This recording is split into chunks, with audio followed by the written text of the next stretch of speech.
प्रसन्नतादायी क्षण है जब राजस्थान उच्च न्यायालय में महाधिवक्ता कार्यालय के माध्यम से राज्य सरकार एवं केंद्र सरकार की पैरवी करने वाले अधिवक्ताओं को एक वैशिष्ट पूर्ण सुविधा प्राप्त हो रही है।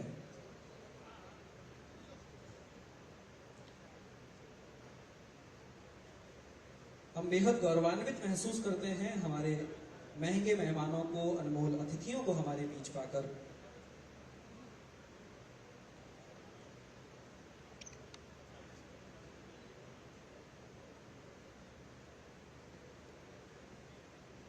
वर्णानाम अर्थसंघानाम रसानाम छंदसामपि मंगलानाम चकर्तारौ वंदे वाणी विनायकौ भवानी शंकरो वंदे श्रद्धा विश्वास रूपिणो व्याभ्याम विना न पश्यन्ति सिद्धा स्वन्तः स्वमीश्वरम्। वे देव जो वाणी और अर्थ के कारक हैं, जो बुद्धि के कारक हैं, जो ज्ञान के दायक हैं, उनके चरण में हमारा वंदन। हम सबको इस राष्ट्र को उत्कर्ष की ओर ले जाने हेतु प्रेरित करें, बुद्धि दें, ज्ञान दें, ऐसी प्रार्थना। मैं अगले क्रम में हमारे महंगे मेहमानों के स्वागत हेतु नाम पुकारने जा रहा हूं, जैसे कि हमारी कारोबारी परंपरा है। आतिथेय हमारे लिए सदैव प्रमुख रहा है। अतिथि देवो भव की परंपरा का निर्वाह करने वाले हम भारतीय जन। मैं निवेदन करूंगा सबसे पहले माननीय मुख्यमंत्री महोदय माननीय श्री अशोक गहलोत जी को पुष्पगुच्छ भेंट कर उनका अभिनंदन करेंगे श्रीमान महेंद्र सिंह जी सिंघवी, महाधिवक्ता राजस्थान सरकार।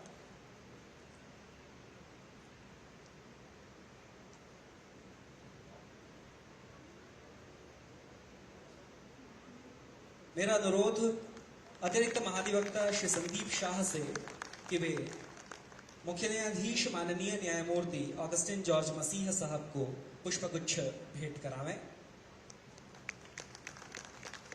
मेरा अनुरोध अतिरिक्त महाधिवक्ता श्री अनिल गौड़ साहब से कि वे पधारें और माननीय न्यायमूर्ति विजय बिश्नोई साहब को पुष्पगुच्छ भेंट कर आपका अभिनंदन करावें। फूला रोकाई केवड़ों में पलका लेवा बिछाए, मुल्का मूंगा पावना कदे कदे तो आए। आपका स्वागत, अभिनंदन। मैं अनुरोध करूंगा अतिरिक्त महाधिवक्ता श्री अनिल जोशी जी से कि वे पधारें और माननीय मुख्यमंत्री महोदय को पुष्पगुच्छ भेंट कर आपका अभिनंदन करावें, बार की ओर से आपकी कृतज्ञता प्रकट करावें। मैं अनुरोध करूंगा इसके साथ ही अतिरिक्त महाधिवक्ता श्री एम.ए. सिद्दीकी जी से कि वे पधारें और माननीय मुख्य न्यायाधीश महोदय को पुष्पगुच्छ भेंट करावें।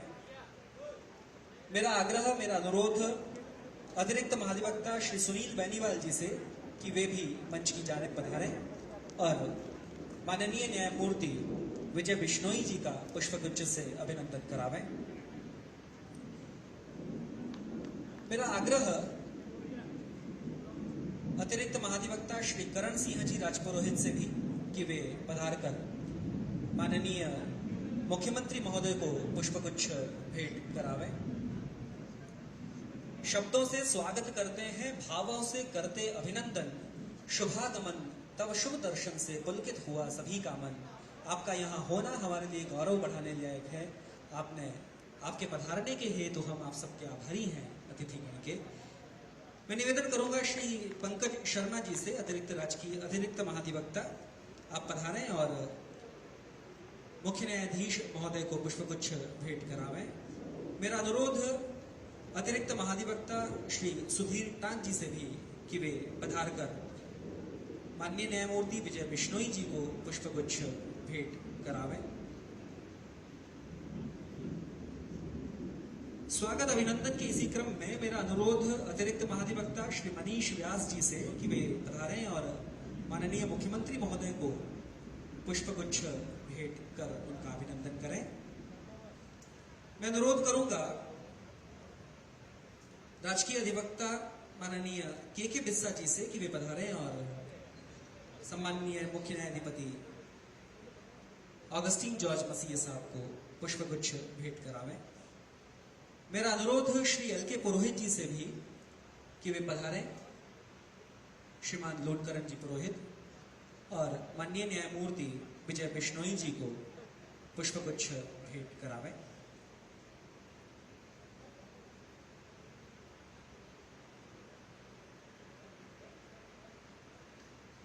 इसी सिलसिले को मैं आगे बढ़ा रहा हूं। राजकीय अधिवक्ता श्री एमसी बिश्नोई जी, रामरतन जी छापरवाल एवं अनीश भुरट जी तैयार रहें। श्री एमसी बिश्नोई जी से मेरा अनुरोध की पधार कर माननीय मुख्यमंत्री महोदय को पुष्पगुच्छ भेंट करावें। मेरा अनुरोध श्री रामरतन जी छापरवाल से कि वे पधारें और माननीय मुख्य न्यायाधिपति महोदय को पुष्पगुच्छ से अभिनंदित करावें। और साथ ही मेरा अनुरोध रहेगा श्रीमान अनीश भुरट जी से भी कि आप मंच पर पधारकर माननीय न्यायमूर्ति विजय बिश्नोई साहब का अभिनंदन करावें, पुष्पगुच्छ भेंट करें।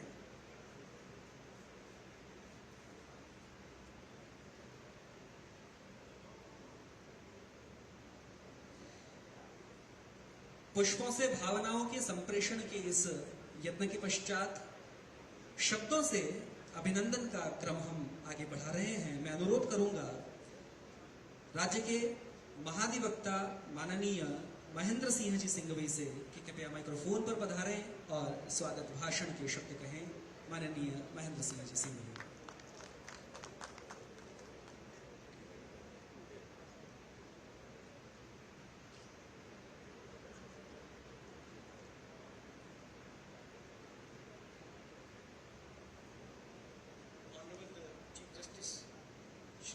Augustine George Masih ji, Honorable the Chief Minister Shri Ashok Gehlot, Honorable Justice Shri Vijay Bishnoi ji, Shri Sandeep Shah, Additional Advocate General, present and former Honorable Judges of Rajasthan High Court, Honorable Justice Shri P.K. Lora, Lokayukt Rajasthan, heads of various institutions and vice chancellors of various universities, our special guests, senior officials of the state government in the Indian Administrative Service, Indian Police Service, officers of the Rajasthan Administrative Services, State Police Services, members of Rajasthan Higher Judicial Services, officers of the High Court Registry, chairman, vice chairman and members of the Bar Council of Rajasthan, additional advocate generals of the state government from Jodhpur and Jaipur, Deputy Solicitor General, Government of India, senior advocates, office bearers of bar associations,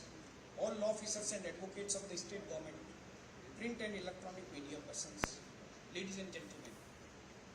It's a matter of great pleasure for me and all law officers of the state that inauguration of the Advocate General's office in the new premises of Rajasthan High Court has been done today in the benign presence of the Honorable Chief Justice.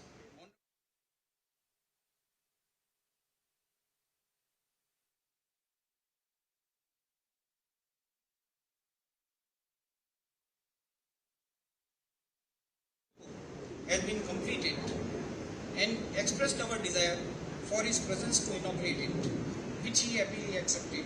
We warmly welcome you, sir.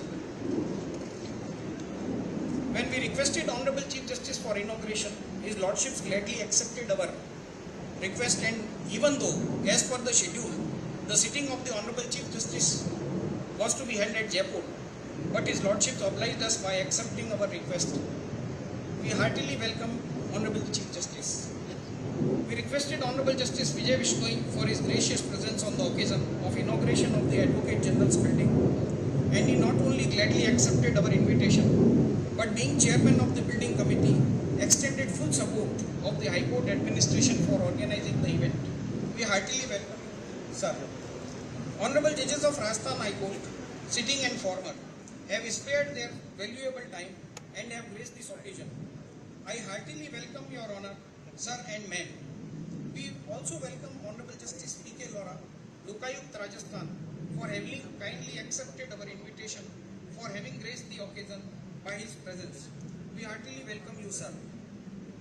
We warmly welcome the officers of the central government, the state government, vice chancellors of the universities, officers of the Indian Administrative Service, Indian Police Services of the state government, government officers of the Rajasthan Administrative Service, Rajasthan Police Service, and we heartily welcome all of them, sir.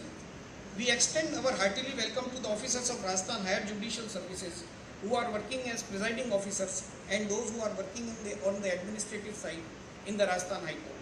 We are delighted for the presence of Vice Chairman, Vice Chairman and members of the State Bar Council, additional Advocate Generals working at Jaipur, senior advocates, our advocate friends who have acceded to our request and have graced the occasion.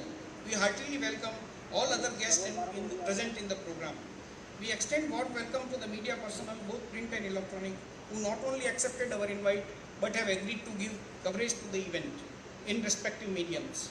Last but not the least, we extend very warm welcome to the officers and engineers of RSRDC, without whose tireless efforts and hard work, the grand structure for which today's event has been constructed would not have been reality. The need for an appropriate building for all the professionals and in particular government advocates cannot be undermined. Government is a major litigant and therefore to assist the court properly in appropriate infrastructure in the form of accommodation, library, storage, communication is sine qua non. Advocate General building in the premises of Rajasthan High Court is a perfect example of one such professional setup for the fleet of government advocates. I take this opportunity to share some information about the Advocate General's building. The construction of the building started in the year 2017-18. When I took charge of the post of Advocate General in January 19, I was called upon by the Honorable Judges constituting the building committee that construction of the building should proceed as per the need of the government advocates. Taking this opportunity, I examined the design and found that the proposed design needed various amendments, and accordingly I suggested those amendments and also desired additional fort to be constructed. From time to time, I along with my colleagues at Jodhpur have been visiting the site and instructing the engineers of RSRDC for the purpose of completion of the building work. I take much pride in saying that all suggestions and specifications as suggested by me have been acceded to, and whatever amount of funds have been demanded have been made available by the state. The building of the Advocate General Office as it stands today is designed to cater to the needs of the government advocates for at least next 5 decades. I am happy to inform that with the efforts of my team, we have been able to provide each and every requirement so needed for the government advocates and the legal team. The building provides for appropriate and designated place for the central government councils also, who are and duly furnished. They are essential part of justice delivery system for so far as government litigation is concerned. There is a provision for separate library for criminal section and civil section, appropriate place for researchers, associates, conference room, waiting area for the officers coming from various departments.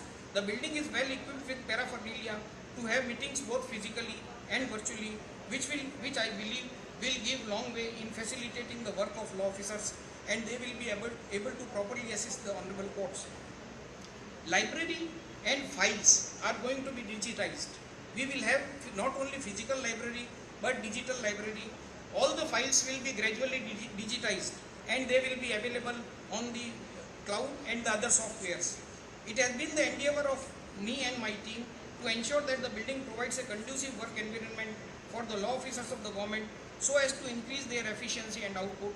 In the end, I once again extend my warm welcome to all the present here. Jai Hind.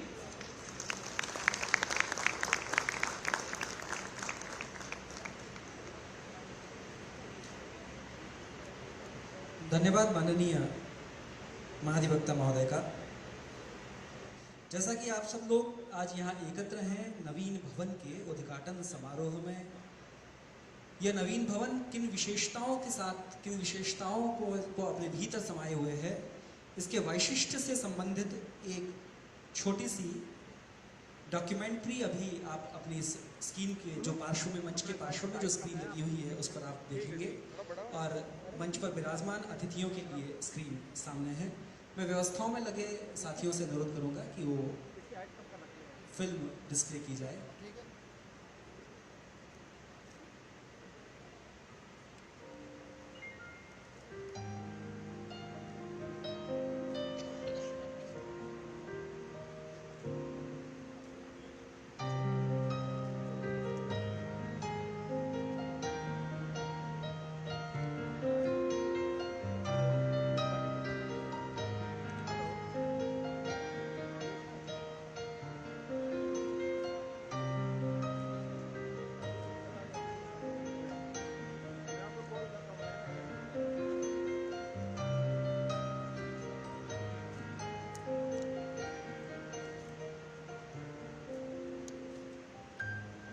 Live live है क्या?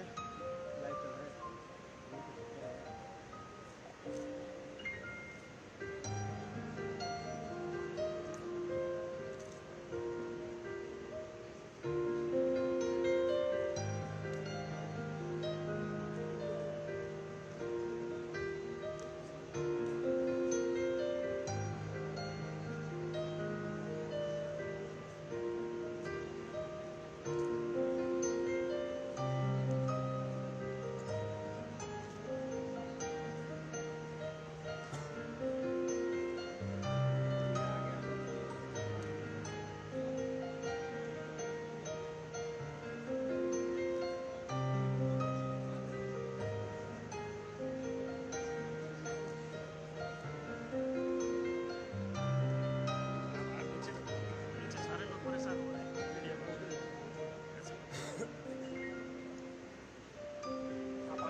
जैसा कि आप सभी लोगों ने देखा, तकरीबन 22 करोड़ 55 लाख रुपए से अधिक की लागत से बना यह महाधिवक्ता कार्यालय समस्त आधुनिक सुविधाओं से परिपूर्ण है और निश्चित ही यह सुविधापूर्ण भवन राजकीय अधिवक्ताओं की क्षमताओं में और अधिक संवर्धन करेगा कि इस अवसर पर नव आशा का हो सब में संचार, नव सौरभ से महके चहके हम सबके परिवार, नई ऊर्जा से भर जाएं तन मन छाए हर्ष, नवल शक्ति पा जाएं हम सब मिले नवल उत्कर्ष।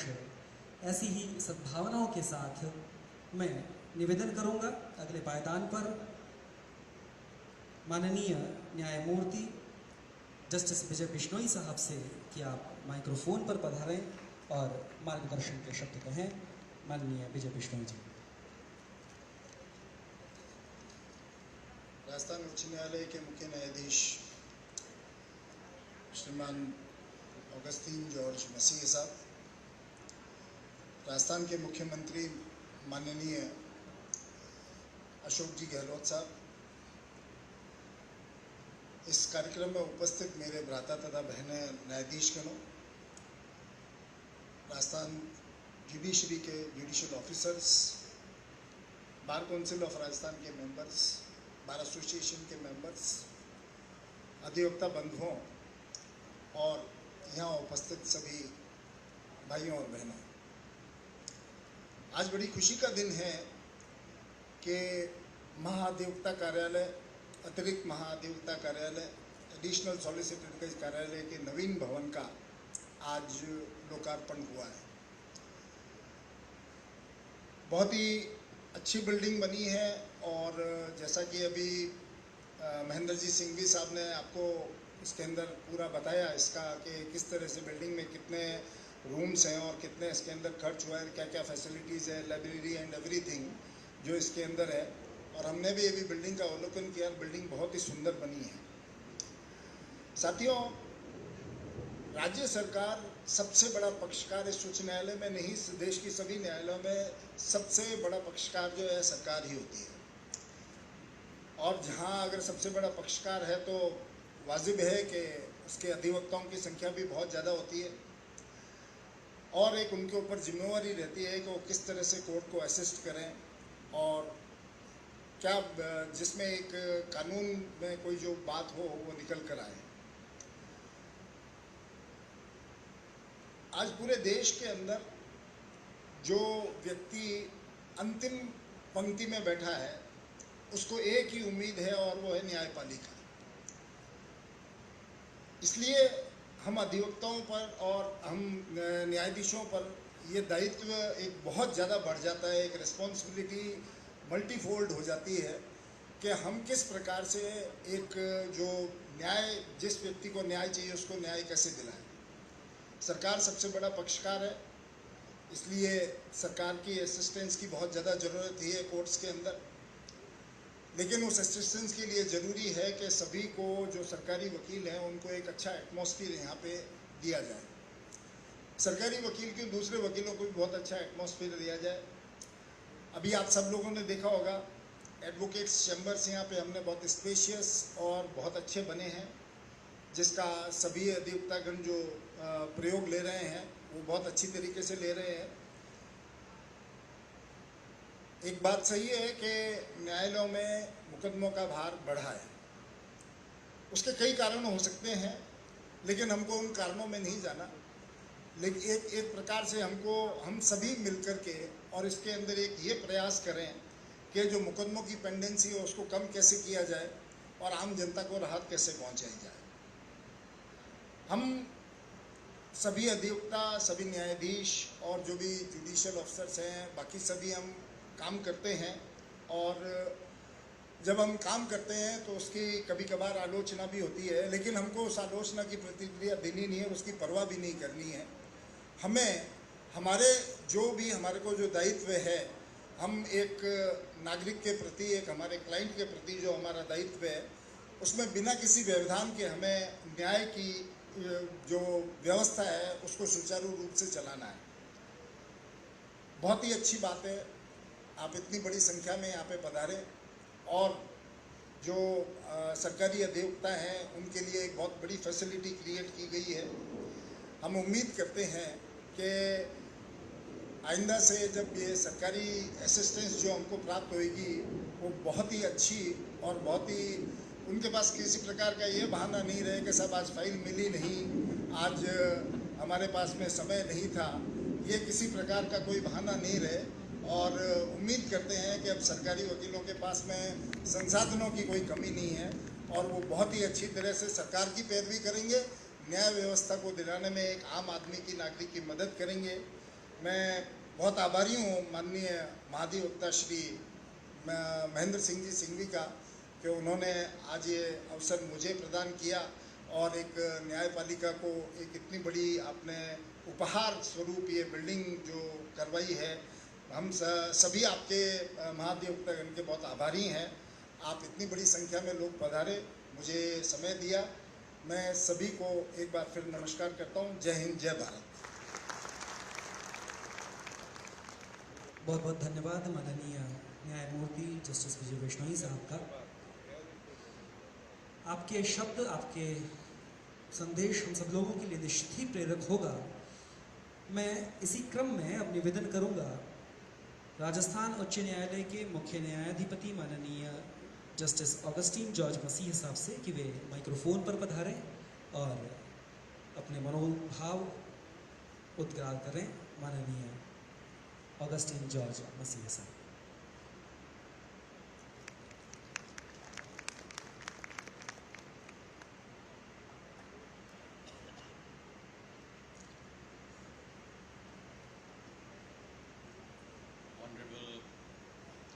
Shri Ashok Gehlot ji, Chief Minister, Rajasthan, Justice Vijay Bishnoi sir, my brother and sister judges, Honorable and respected Advocate General sir, office bearers of the bar associations, bar councils, senior advocates, learned additional advocate generals and government advocates,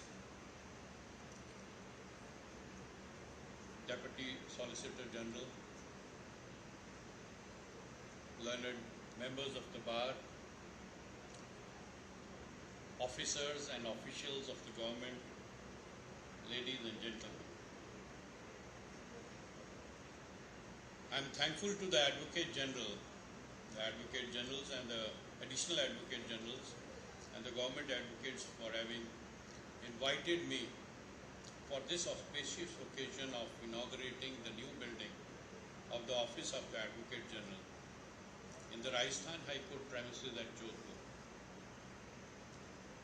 It's well known that the Constitution of India, which is the supreme law, lays down the fundamental rules, principles, procedures, practices, rights powers and not only the duties of the citizens, but the various wings of the governance as well. It provides for just balance between the legislature, the executive and the judiciary, the well-recognized three wings. Each has a specific field of operation which it has to cover. There are inbuilt checks and balances to ensure non-exceeds of its limit, and there is rule of justice. The duty has been cast upon the courts constitutionally to adjudicate the rights and uphold the aspirations of the Constitution. The Constitution promises the governance through the rule of law. Legal profession has to ensure that the rule of law is maintained and preserved. Democracy is our heart and soul. For the functioning of a healthy democracy, it is imperative that the people feel that their rights and dignities are protected and recognized as well. Expeditious adjudication of disputes is the hallmark of a healthy democracy. Law is a profession which is an indispensable element of society, as it plays a pivotal role in the justice delivery mechanism. Each and every aspect in the life of a citizen and the state is dependent on laws. Law is one of the great healing professions, as it is said. While medicine heals the body, the holy books heal the soul. Law heals the societal rifts and differences. The objective of a legal profession is service to all. Its spirit is service. It is considered to be the noblest profession since time immemorial. No government can function without laws and without service of the legal professions. One cannot expect a proper justice delivery system without the honest and active participation of lawyers. Unless the bar is efficient and knowledgeable, there cannot be effective and efficient bench. Bar is nursery of judges, and they are its reflection. An independent judiciary is the pillar of stability of the bar, and the cornerstone of such stability lies with them. The bar and the bench are two elements of the same system, and without them, justice cannot be efficiently administered in the courts. In order to make laws more effective to wipe out the ills and miseries of the masses, the bench and the bar have to function in tandem with an intuition and intention to achieve the objectives of our Constitution.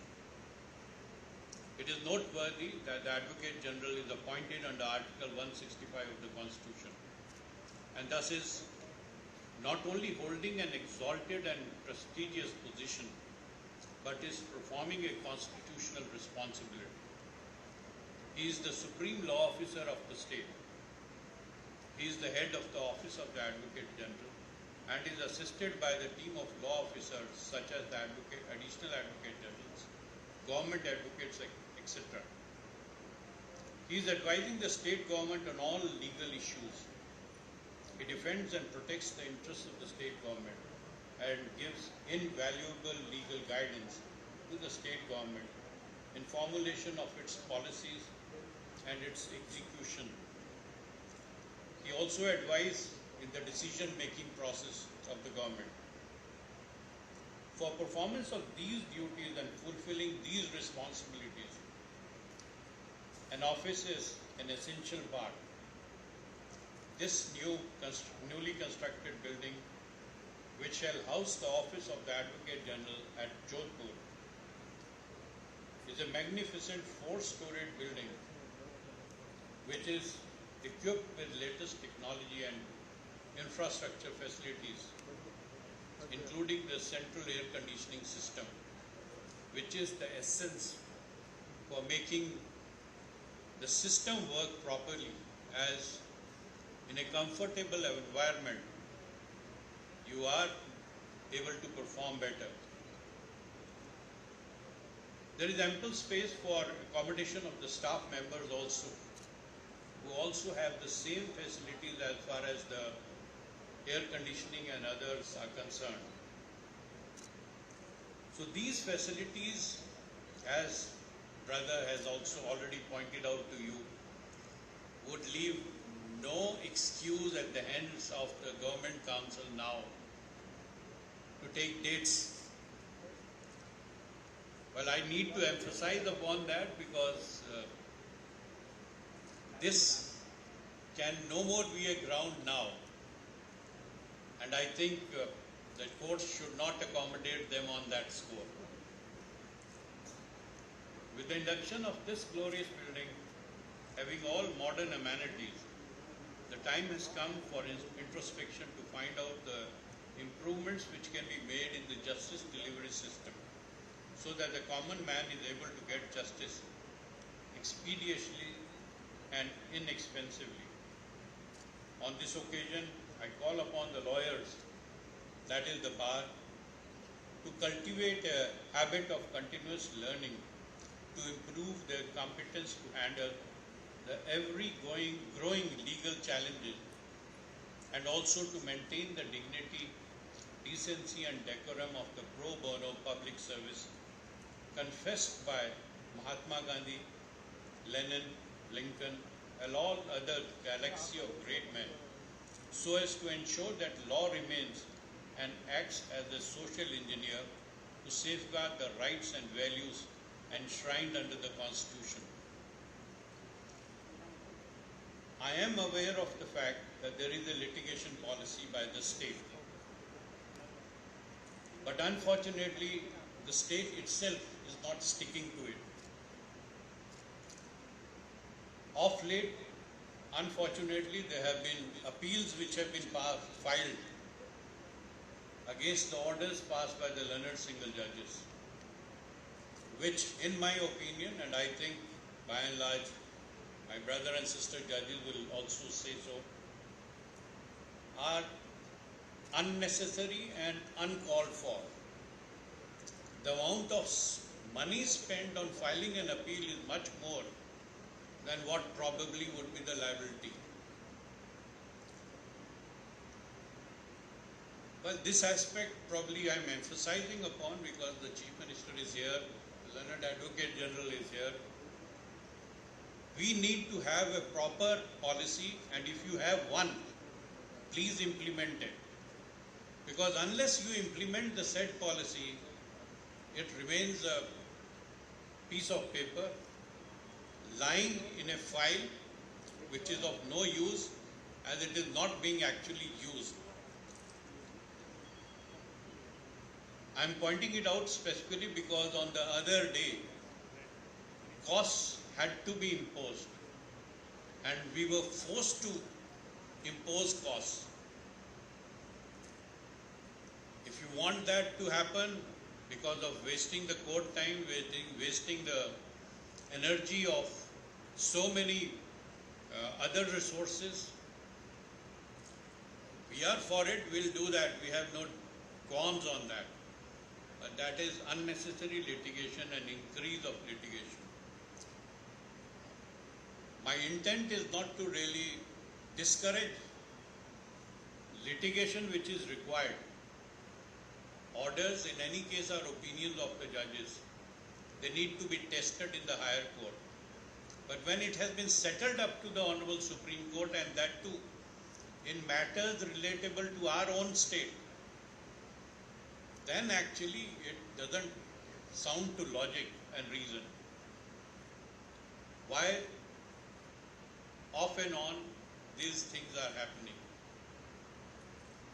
I'm sure that under the dynamic leadership and guidance of Mr. Singhvi, the Learned Advocate General, who is well known for his acumen and administrative skill, the Office of the Advocate General will flourish, and his new building will certainly accomplish the goals sought to be achieved through it. It will enable the Advocate General to efficiently and smoothly handle the cases and properly distribute the same to his associates, so as to enable them to appropriately represent the cases before the courts and render their assistance for the speedy disposal of cases, so that the public at large gets the benefit. I also congratulate the architects for the designing of the new building, the engineers of RDC and their team, who have really worked hard to make this happen. I truly believe that this building will cater to the needs and requirements of the Office of the Advocate General. As Churchill once said, we shape our buildings, thereafter they shape us. On this count, I hope and pray that the quality of the advocates and their performance who are working for that government would improve. Although the persons who will occupy this building would be the Advocate General and other advocates and their support staff, we must not forget that the focal point of any justice delivery system is the litigant, who is the justice seeker. And I am sure this will be the guiding factor for all of us. I would on this occasion congratulate the Advocate General and his team of officers, and would also congratulate the Chief Minister for being so kind and gracious enough to have provided all the finances which were required for having a wonderful building to start with and the facilities therein. Wishing all the best to the Office of the Advocate General, his staff, the Advocate General himself and the officers. I would thank you all for giving me an occasion to share my views and be a part of the wonderful occasion of inaugurating the new Advocate General building. Thank you. बहुत बहुत आभार माननीय मुख्य न्यायाधिपति महोदय का। जैसा कि आपने बताया, निश्चित ही यह आत्मावलोकन का समय है जब हम अंतिम पंक्ति में बैठे हुए नागरिक तक सस्ता न्याय सुलभ कर सकें, और हम विश्वास दिलाते हैं कि जोधपुर की यह बार, संभवतः राजस्थान की यह बार आपकी इन अपेक्षाओं पर खरा उतरेगी, ऐसी हमारी तरफ से आपको विश्वास दिलाते हैं। मैं अगले पायदान पर निवेदन करूं उससे पहले एक कुंडली कि रोशन विधि के सूर्य से हुआ प्रकाशित लोक, फैला है जहूं और ही तेज सुयश आलोक। तेज सुयश आलोक आज है अवसर प्यारा, गर्व कर रहा है अपना विधि जगत ही सारा। कहत देव कविराय कीर्ति का ध्वज लहराएं, स्वागत में हम नित्य आपके मंगल गाएं। मैं बहुत सम्मान और बहुत स्नेह के साथ में निवेदन करूंगा राज्य के मुख्यमंत्री माननीय अशोक गहलोत साहब से कि वे माइक्रोफोन पर पधारें और मार्गदर्शन के शब्द कहें। माननीय अशोक जी गहलोत।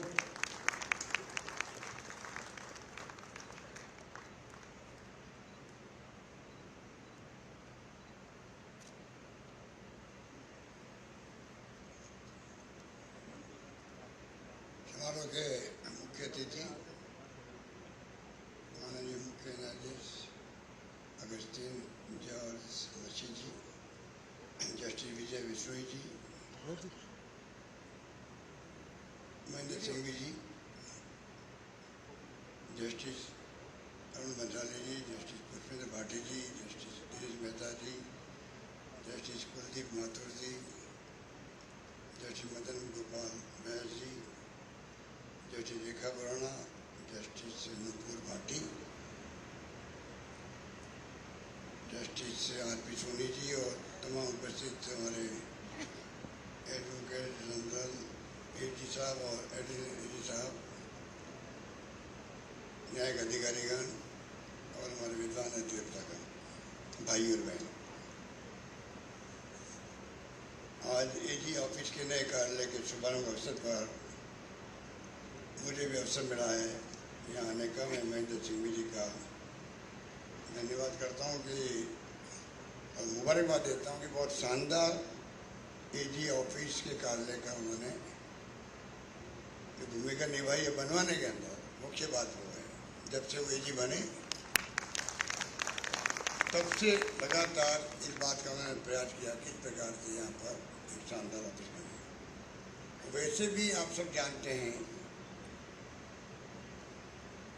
हाई कोर्ट से भी और हाई कोर्ट की बिल्डिंग से भी मेरा लगाव रहा है। हाई कोर्ट इसलिए रहा है कि जब हाई कोर्ट यूनिफाइड था उस वक्त में हम लोग छात्र जीवन में काम करते थे। मेरे याद है कि आंदोलन चले थे यहाँ पर फेस्टिवल पारिक और मर्दन से लगा करके मुतल माथुर पता नहीं कितने वकीलों ने उस वक्त में सबने भाग लिया। उस वक्त से मैं जुड़ा हुआ रहा हूँ हाई कोर्ट से। मैं खुद थोड़े समय के लिए वकालत मैंने करीब प्रारंभ और आप सबका आशीर्वाद से मुझे आपने भेज दिया दिल्ली में पार्लियामेंट बना कर। तो मैं मेरा कैरियर आपके क्षेत्र में कायम रख नहीं पाया था। पर उस वक्त में मैं उस माहौल के अंदर मुझे याद है कि मैंने इंदिरा गांधी जी प्रधानमंत्री थी, उनसे मैं मिला जा करके आसाम के अंदर अधिवेशन था और मैंने कहा कि हमारे वहाँ बहुत ज़्यादा आक्रोश है, हाई कोर्ट में जाने नहीं चाहिए। और मेरे इस प्रयास को यहाँ के उस वक्त के तत्कालीन वरिष्ठ अधिवक्ताओं ने जजेज ने सबने बहुत अप्रिशिएट किया था। पर आखिर में चली गई। अब भी मैंने सुना है कि हर महीने का अंतिम दिन जो है वर्किंग डे स्ट्राइक होती है, यहाँ भी होती है और भी जगह होती है। अब तो मेरे ख्याल से करीब बहुत लंबा सा होगा, 50 साल के लगभग होगा। अब तो मेरे ख्याल से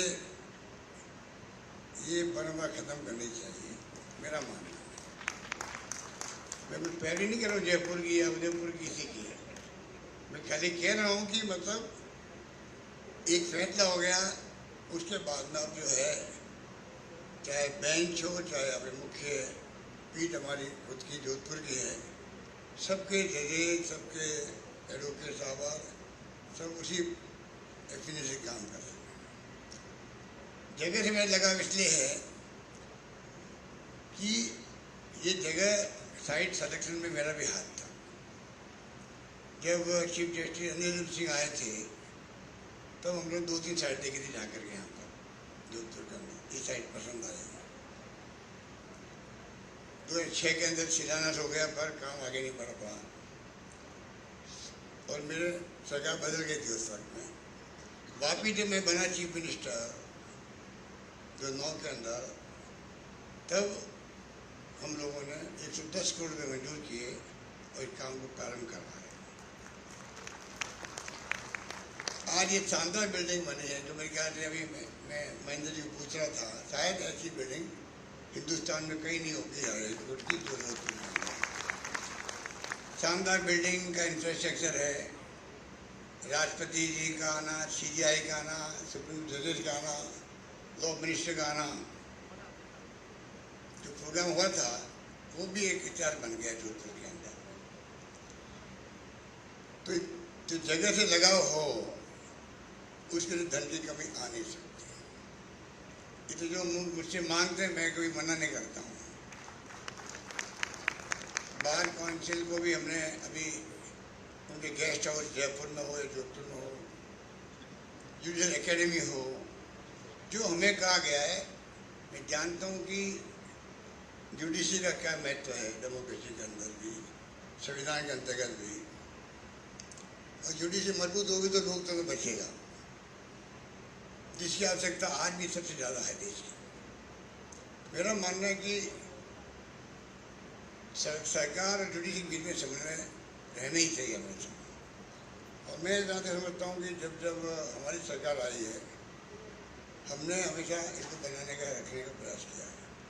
अभी CJ साहब ने कहा लिटिगेशन पॉलिसी के बारे में, मैं उनको विश्वास दिलाना चाहूँगा।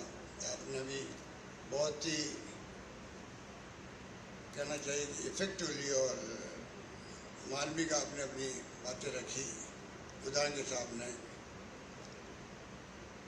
पर एजुकेशन पॉलिसी जो बनी हुई है उसको मैं समझता हूँ कि हमारा फर्ज बनता है कि उसको हम लागू करवाएं, और मैं पूरा प्रयास करूँगा कि वो लागू रहे राजस्थान के अंदर।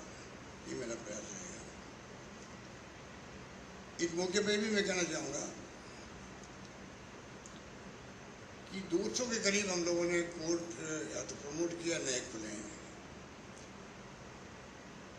और ये भावना रहती है कि जुडिशरी के अंदर जजेस के लिए खाली स्थान रहते कई बार, पर जब कभी कॉलेजियम हमें नाम बैठता है तो मेरे वक्त में कभी काम रुका नहीं है। कॉलेजियम के विश्वास करके नाम आगे गए हैं, ये मैं कह सकता हूँ। इसके साथ में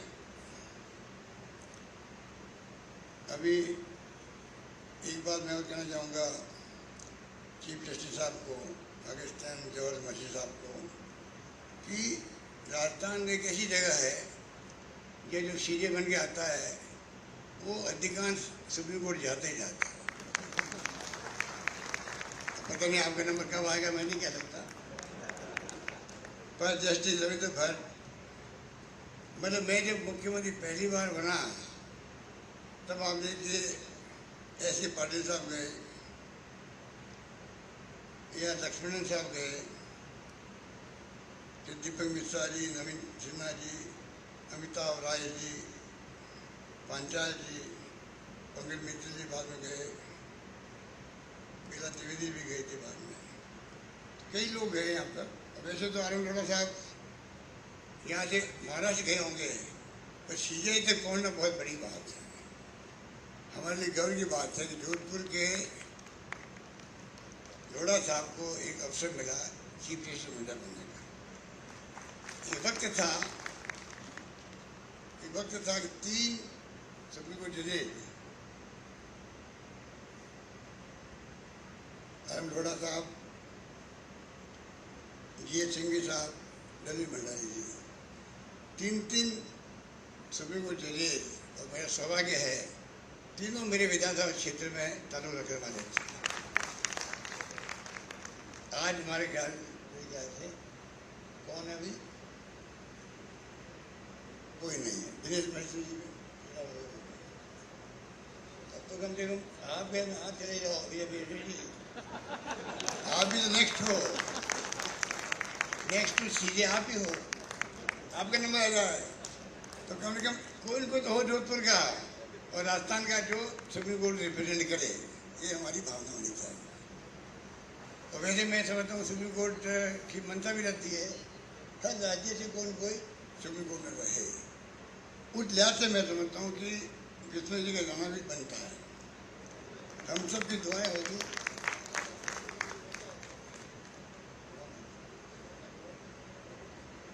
संदीप मेहता जी गुवाहाटी में बन सकते हो, तो आपकी दोस्ती आप पर से आप कह रहे होंगे।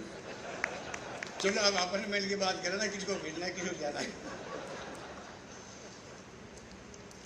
अब मैं कहना चाहूँगा कि जो फाइनेंस कमीशन आया था, 11th फाइनेंस कमीशन, उसने उस वक्त में फास्ट कोस्ट की स्थापना की थी। 11th फाइनेंस कमीशन 2005 के अंदर, उसका बड़ा अच्छा इम्पैक्ट था। बाद में पता नहीं क्या हुआ, तो मेरी जानकारी नहीं है, पर धीरे धीरे फास्ट कोर्ट बंद हो गए। अब पोस्को का और महिलाओं का भी चल रहा है। मैं चाहूँगा कि सीधे साहब बैठे हुए हैं, आप सब सीधे साहब बात बैठे हैं, हम लोग सरकार और हाईकोर्ट मिलकर के तय करें वास्तव में जरूरत है तो फास्ट कोर्ट बननी चाहिए, जिससे कि त्वरित न्याय मिले लोगों को। ये मेरा मानना है। और पेंडिंग जैसे पेंडेंसी बहुत ज़्यादा है, तो सब मानते हैं पूरे देश के अंदर कई बार राष्ट्रीय बहस भी हो चुकी है इसके ऊपर, नेशनल डिबेट हो चुकी है, पर पता नहीं किन कारणों से तो संभव है तो फिर भी असंभव लगता है। संभव इसलिए कि हो सकता है होनी चाहिए, तो पेंडेंसी है तो क्या कारण है कि उसके बाद में जजेस का अपॉइंटमेंट नहीं होता है? नहीं हो रहा, सुप्रीम कोर्ट में नहीं होता है, हाई कोर्ट में नहीं होता है, अन्य कोई स्थान खाली पड़े रहते हैं। तो मैं समझता हूँ इसके ऊपर भी ध्यान जाना चाहिए। और साथ में मेरा मानना है कि जिस प्रकार से आपने विचार प्रकट किए हैं मुझे अच्छा लगा। एडी साहब के आपने ठीक कहा, आर्टिकल 165 के अंतर्गत नियुक्ति होती है, उनका संवैधानिक पद है, लेकिन एडवाइजर के रूप में भी और सरकार के लिए अमूल्य राय भी मिलती उनकी, इसलिए ये सुविधाएँ मिली आज। तो ये कोई हमने एहसान नहीं किया, हमारा कर्तव्य है, सरकारी जिम्मेदारी है कि जो डिमांड्स हो किसी भी साइड की हो उसको पूरा करना चाहिए, चाहे पब्लिक की हो चाहे वो किसी संस्थान की हो, वो हम पूरा कर रहे हैं। आपने विंस्टन चर्चिल ने कहा था पहले हम इमारतें बनाते फिर इमारत हम बनाते हैं। ये बहुत ही एक मैसेज देने वाली बात है। ये आपने ठीक कहा कि जो ये उम्मीद करते हैं कि हम जो है सरकारी वकील टाइम नहीं मांगेंगे या रिकॉर्ड मिला नहीं है, फाइल नहीं मिली है। अब IT बेस का ज़माना है और मैं आप सब पे सबमिट करना चाहूँगा कि राजस्थान IT में नंबर 1 है देश के अंदर, नंबर 1 है। गवर्नेंस हमारी अधिकांश IT बेस पे हो रही है देश के अंदर। और तो आर्थिक रूप से भी हमारी विकास दर जो है उत्तर भारत नंबर 1 राजस्थान है आर्थिक विकास दर के अंदर। बड़े राज्यों में नंबर 2 पर है। Number 1 Andhra Pradesh 11.4% GDP, 11.04% Rajasthan. तो राजस्थान आज इस मुबारक मौके पर कहना चाहूँगा मैं, राजस्थान वो राजस्थान नहीं रहा पहले जो खाली अकाल सूखे पड़ते थे यहाँ पर और उससे लोग जूझते थे और पूरी तरह हम लोग बैकवर्ड माने जाते थे। राजस्थान आज हमने कानून पास किए, असेंबली में ऐसे कानून बनाए हैं, कब तक तो नहीं मैं सबके अपने लोगों जिसकी चर्चा देश में दुनिया में हो रही है। अभी मैंने एक्ट बनाया, गिग वर्कर्स एक्ट बनाया। इंडियन एक्सप्रेस में भी आर्टिकल आया मिस्टर मैथ्यू का, उसने कहा कि ये एक्ट दुनिया के मुल्कों में बनना चाहिए जो राजस्थान सरकार ने बनाया, देश के हर राज्य में बनना चाहिए। तो कई कानून ऐसे पास किए हम लोगों ने। राइट टू हेल्थ देश में नहीं दुनिया में कहीं नहीं होगा। 25 लाख का बीमा दे रहे अलग बात है, निरोगी राजस्थान के नाम पर पूरा इलाज करते हैं। तो ऐसे ऐसे कानून सरकार ने बनाए हैं पूरी गवर्नेंस को लेकर के, उनकी चर्चा आज कई आर्टिकल आते रहते हैं देश भर के अंदर होती रहती है। सारी संस्थाएं आज राजस्थान में आ चुकी है, जो प्रीमियर संस्था कहलाती है IIT, IIM, IIIT, law institute 2 बन गई है, FDDI बन गई है, एम्स आ गए जोधपुर के अंदर। अभी मैंने खुद एक और महाबार मेडिकल इंस्टीट्यूट शुरू कर रहा हूँ, आज ही उसका शिलान्यास होगा। दिव्यांगों के लिए अलग इंस्टीट्यूट बन रही जोधपुर के अंदर। तो जो कुछ संभव है हर क्षेत्र में वो सरकार ने करने का प्रयास किया है। ये मैं इस मुबारक मौके पर हमारे सब साथी बैठे हैं, मैं भी थोड़े समय के लिए आपके बिरादरी का सदस्य रहा हूँ, तो मैं कह सकता हूँ कि जोधपुर में भी और राजस्थान के अंदर भी जहाँ बस चलता है हम लोग कोशिश करते हैं किस प्रकार से सुविधा अधिक से अधिक मिले लोगों को। ये मैंने इसलिए कहा जो मुझसे मांगा गया वो मैंने मना नहीं किया। एक घटना कह के मैं अपनी बात समाप्त करना चाहूँगा। एक बार मेरे पास बार काउंसिल के बार एसोसिएशन के हमारे साथी आए थे जयपुर के अंदर। तो मेरा खुद का शौक है कि लाइब्रेरी बहुत अच्छी होनी चाहिए, लोअर कोर्ट के अंदर भी, हाई कोर्ट के अंदर भी, वकीलों को बात कर सकेगा। मुझसे आगे बढ़कर 60 लाख रुपये चाहिए हमें लाइब्रेरी के लिए, और मैं एज वित्त मंत्री 2 दिन बाद ही बजट पेश करने वाला था। तो मैंने कहा भाई कि पहले खुद आपकी बिरादरी का वकील साहब आपकी चिंता करते हैं, सब देख लेंगे। फिर देख लेंगे सब भैया बताओ हमें, तो मैं कभी कैसे बता सकता हूँ, परसों मुझे बजट पेश करना है, तो आप निश्चित मैंने आपसे लेके मैं भेज दिया। जब मैंने बजट पेश किया तो मैंने क्या किया कि स्वयं अच्छा काम था, तो मैंने 10 करोड़ रुपये अलॉट किए उसके अंदर। बजट स्पीच में दी, बड़ा खुश हुआ मैं। 12 के भी मेरे वकीलों को मिलेंगे थैंक्स देने के लिए। 12 मालूम पड़ा रहा मतलब दाढ़ी दर्द हो गए वकीलों पर। मैंने कहा ये क्या हो गया? कहते वो 60 लाख की बात आपने मानी नहीं थी, इसलिए वकीलों ने स्ट्राइक कर दी और वो असेंबली तक बढ़ गए, यहाँ से बैरिकेडिंग लगे हुए थे, मैं झगड़ा हो गया, लाठीचार्ज हो गया। मुझे बहुत दुख हुआ। और एक बार जानते हो आप लोग, स्ट्राइक शुरू हो जाती है, चाहे कारण कुछ भी हो या नहीं हो, वापस स्ट्राइक कॉल ऑफ करना उनके हाथ में रहते हैं जो स्ट्राइक करवाते हैं। वो दूसरी बिरादरी है, वो फिर मुश्किल से स्ट्राइक खत्म होती है। तो मुझे बड़े पापड़ बेचने पड़े, किसी ने स्ट्राइक खत्म भी करवाई और 10 करोड़ रुपये ही दिए मैंने, बल्कि 11 करोड़ दिए मेरे ख्याल। तो कहने का मतलब है कि आप मुझे जानते हो, मैं आपको जानता हूँ। तो मैं आपको बहुत बहुत मुबारकबाद देना चाहता हूँ कि बहुत ही शानदार तरीके से आज और जिले बन गए हमारे 33 से 50 हो गए हैं। इसके बाद जुडिशरी का भी दायरा बढ़ेगा, नए नए कोर्ट खुलेंगे, इंफ्रास्ट्रक्चर बनेगा।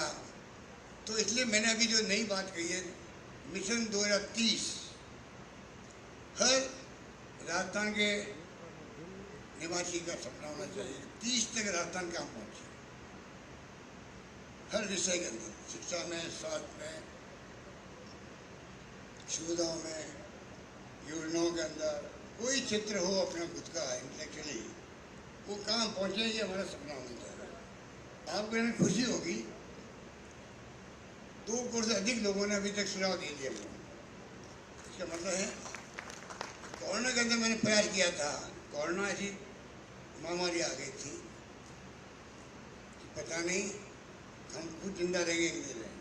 पहले मेरी चिंता थी, पूरे विश्वव्यापी महामारी थी। उस वक्त में मैंने जो आह्वान किया, कोई भूखा नहीं सोना चाहिए। तमाम धर्मगुरुओं को, NGO को, एक्टिविस्ट को, कोई वर्ग ऐसा नहीं था, वकीलों सहित, जिनको हमने आह्वान नहीं किया। पॉलिटिकल कार्यकर्ताओं को मुझे कहते घर है, वो धर्म उस वक्त सबने निभाया, आराम से वो टाइम निकल गया। ऑक्सीजन में कोई नहीं मरा राजस्थान में, मौतें हुई है। और कई राज्यों में, बॉम्बे में, अहमदाबाद में, इलाहाबाद में, दिल्ली में कितनी मौतें हुई ऑक्सीजन की कमी से। हमने वो व्यवस्था करी, चार्टर प्लेन तक भेज दिए दवा लाने के लिए, किसी कीमत पर, चाहे कितने खजाना खाली हो जाए, किसी को मरने नहीं देंगे राजस्थान के लिए, मैंने नारा दिया था। तो मुझे खुशी कहते हुए सरकारी गैर सरकारी हर व्यक्ति ने अपना धर्म निभाया और वो टाइम में निकल गया हमारा। 2 मिशन 30 जो मैंने कहा है, इसीलिए कहा है कि हमने परीक्षा अनुभव किया है कि राजस्थान में पोटेंशियल है। अगर हम सोच लेते हैं तो यहाँ पे टैलेंट की कमी नहीं है। अभी हम 500 लड़कों में भेजने लगा हूँ विदेशों में पढ़ने के लिए, और मैं एग्जाम में देता हूँ मोटिवेट करने के लिए। डॉक्टर अंबेडकर जब विद्यार्थी थे तो बड़ौदा के महाराजा ने उनको भेजा था पढ़ने के लिए बाहर। वो आज संविधान निर्माता बन गए, इतिहास में नाम सुने सुन लिखा गया है। तो 500 बच्चों में कोई टेक्नोक्रेट बन के आएगा, कोई साइंटिस्ट बनेगा, कोई IT एक्सपर्ट बनेगा, कोई और कुछ क्षेत्र में जाएगा। जो पैसे वाले होते हैं, मान लो, वो तो एफोर्ड कर सकते हैं, हर व्यक्ति एफोर्ड नहीं कर सकता। टैलेंट कितना ही कोशिश करना है। हमारी कई स्कीमें ऐसी हैं जिसमें कि टैलेंट बच्चों को कैसे सरकार उसको प्रोवाइड करे सुविधा। इसलिए मैं कहना चाहूँगा कि मिशन 2030 के अंदर आप सबको मैं आह्वान करता हूँ, आप भी भागीदारी निभाएं अपनी, कई लोगों ने निभाई होगी, ऑनलाइन ऑफलाइन सुझाव देने अपने जो मन में आए, जो कल्पना करें आप लोग। यही बात करता हूँ मैं। फिर महेंद्र सिंह जी को मुबारकबाद देना चाहूँगा और कहना चाहूँगा, आपने जोधपुर बनवा दिया, अब आप जयपुर की तरफ बढ़िएगा आगे। जयपुर में कई लोग बैठे हैं, यहाँ वकील लोग आए हुए हैं, AAG और सब लोग हैं। सरकार पूरी तरह आपके साथ है। एक बात मैं सीधे साहब कहना चाहूँगा आपको जयपुर जो आपका जो ट्रायल कोर्ट है इसी स्कीम में आप कभी गए होंगे मेरे ख्याल से, गए आप? मैं भी गया। जाने के बाद में वही जब कभी जुडिशरी बात आती दिमाग में तो ट्रायल कोर्ट का माहौल याद आता है। इस प्रकार वहाँ बैठे वकील लोग, बड़े आश्चर्य होता है कि सरकार तैयार देने के लिए, सहयोग करने के लिए, आप जो चाहो हम तैयार हैं, 100 करोड़ ले लीजिए मुझसे, 150 करोड़ ले लीजिए, अब बनाइए। लेकिन समझाइए आप, तो समझ नहीं पा रहे हैं, सिर्फ करने के तैयार नहीं होता, कोई करती है, नहीं होती है। ये कोर्ट जब बना है तब यहाँ इस तरह कोई जोधपुर के अंदर नहीं, हमारा तो हाई कोर्ट है, वही ठीक है बस। हमारे जोधपुर में कहावत है कि जोधपुर किला देखना जरूरी है। कोई व्यक्ति जो है नौकरी कर रहा है, ट्रांसफर कर दी, नहीं साहब मैं तो जोधपुर रहूँगा, मुझे किला देखना जरूरी है। तो वो हाईकोर्ट की बिल्डिंग या हाईकोर्ट बिल्डिंग आते का फर्क है। अब मेरी ख्याल से बात खत्म हो गई, कितनी सुविधा हो गई है। उस तक आंदोलन हो रहे थे, धरने दे रहे थे, धमके दे रहे थे, बताइए आप, ये होता है। उनको भी आप समझाइए। मैं वहाँ गया तो मुझे लगता है कि मैं सोच ही सकता किस प्रकार लोग बैठे बैठे काम करते हैं। और जोधपुर के लिए हम आपको कहना चाहेंगे, अभी महेंद्र से बात हुई थी कि जो आप हम नई जगह दे देगा आपको, अब बनाइए, दौड़ने जगह हमारे काम आ जाएगी। जो चाहो जुडिशरी में, मैंने भी, अब तो चुनाव आ रहे सामने, आप लोग दुआएं करो भाई गवर्नमेंट हमारी वापस आए, तभी हम दे पाएंगे। कारगिल में सीधे साहब, अभी तो मैं घोषणा कर रहा था सब, और मैंने कह रखा था तुम मांगते मांग थक जाओगे, मैं देते देते नहीं थकूँगा, ये मेरा नारा था और उन्होंने करके दिखाया है।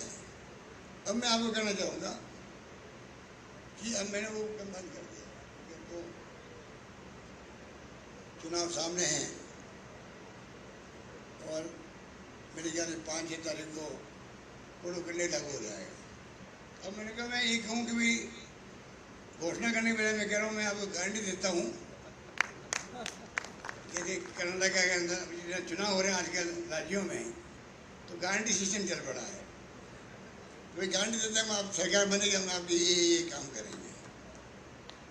तो आप मुझसे कुछ करो, आप कोई मांग करेंगे तो मैं कहूँगा मैं गारंटी देता हूँ आपको, आपका बोलो। बाकी मैं कैसे कह सकता हूँ भाई कि मैं कर दूँगा आपके ये पूरा काम भी। तो मुझे खुशी है कि आप सब आज बता रहे हो सीधे साहब को, सीधे साहब का मैं आप सबकी ओर से, मेरी ओर से स्वागत करता हूँ। और मुझे खुशी है कि आज शानदार भवन, मैंने खुद देखा जाकर के, शानदार भवन, मेरे ख्याल से ऐसा भवन एरिया ऑफिस का पूरा जो कुनबा है उनके लिए हिंदुस्तान में कहीं नहीं होगा मेरे ख्याल से। तो हाईकोर्ट बिल्डिंग हिंदुस्तान में कहीं नहीं होगी। तो इस प्रकार से जो कानून पास किए हम लोगों ने, फैसले हम लोगों ने किए, गवर्नेंस दी हम लोगों ने, उससे लगता है कि हम लोग अगर एक सपना देखें 2030 का, तो वो बुरा नहीं है। सब मिलके हम सपना देखें, उससे कौन मुख्यमंत्री होगा कि सरकार को छोड़ दीजिए, हम सब मिलके राजस्थान की बात सोचें, चाहे प्रवासी राजस्थानी हो, चाहे वो राजस्थानी क्यों, कोई भी हो सकता देश नागरिक।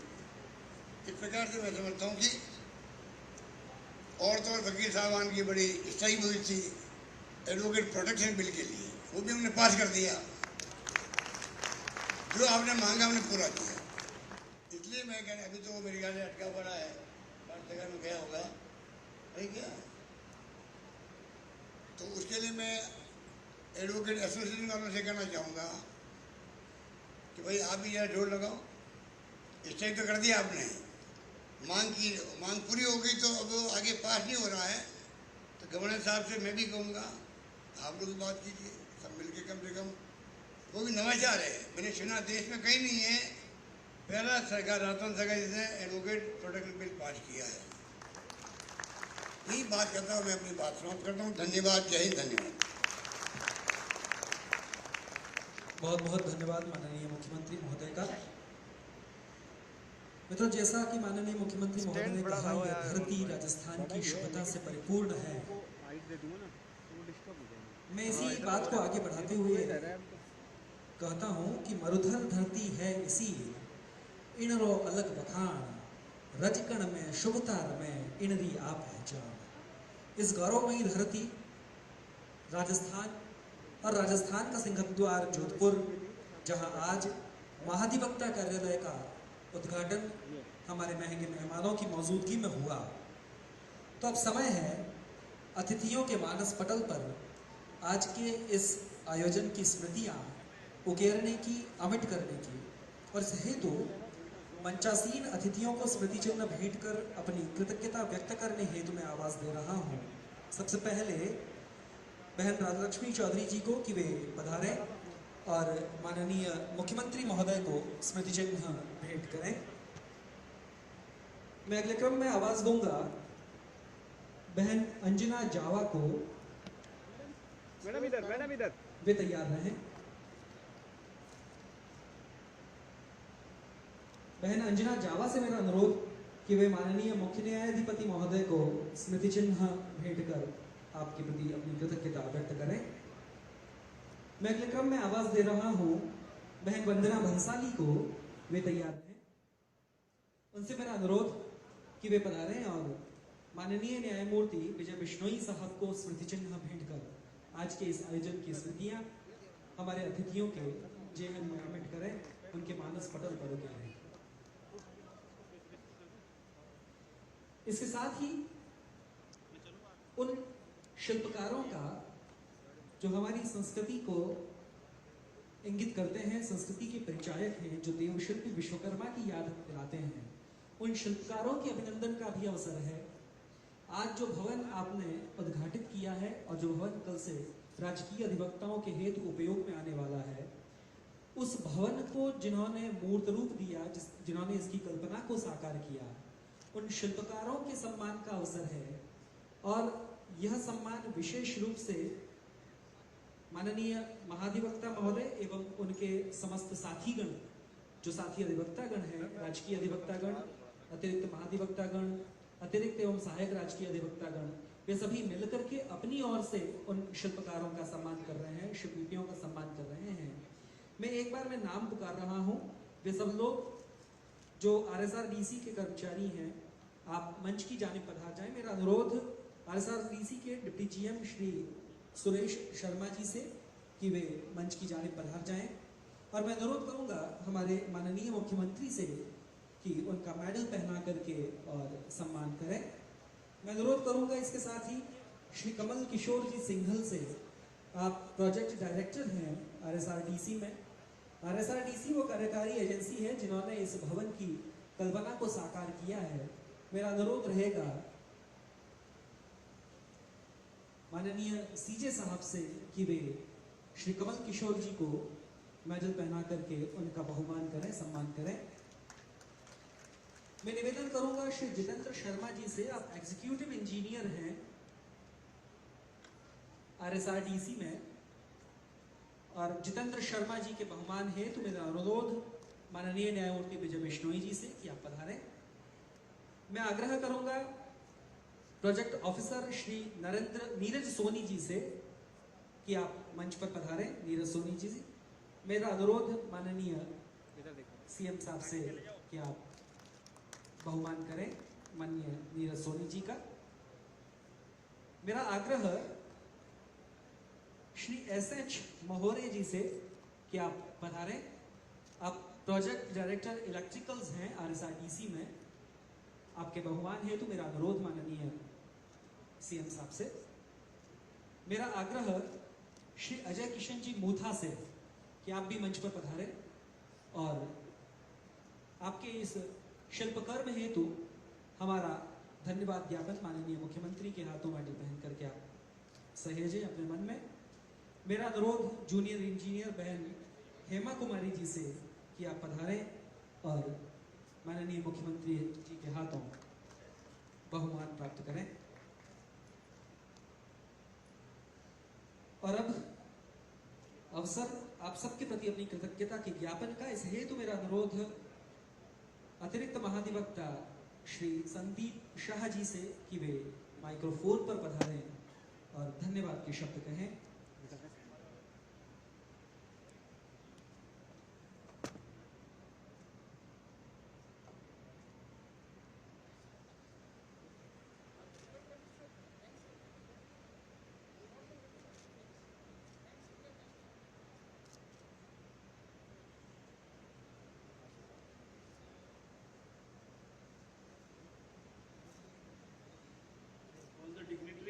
the dais and off the dais.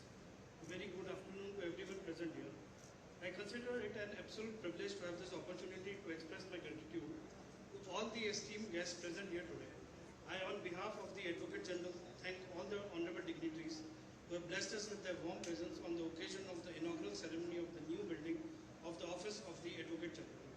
I am very thankful to Honorable Justice Mr. Augustine George Masih, Chief Justice, Rajasthan High Court, for sparing his valuable time and for travelling down to Jodhpur for this occasion to be present amongst us. It is your guidance and support, sir, that has resulted in this eventful day for the inaugural of this beautiful building. I also convey my sincere thanks to Honorable Mr. Shri Ashok Gehlot, Chief Minister, Government of Rajasthan, for accepting the invitation extended by the Learned Advocate General and taking time from his otherwise busy schedule for this occasion. The timely completion of this majestic building is through seamless contribution of the officers of your government under your guidance, and we are ever so grateful for your help. I express my sincere thanks to Honorable Mr. Justice Vijay Bishnoi, Judge Rajasthan High Court, for his enlightening presence. I am grateful for your help at each step all throughout the process in the past year and the present also. The culmination of which is the shiny new building for the Advocate General entire family. I also express my gratitude to Shri Mahendra Singhvi, Learned Advocate General, Government of Rajasthan. I thank him for his constant encouragement and support that has led us to this moment of inaugural of the new building.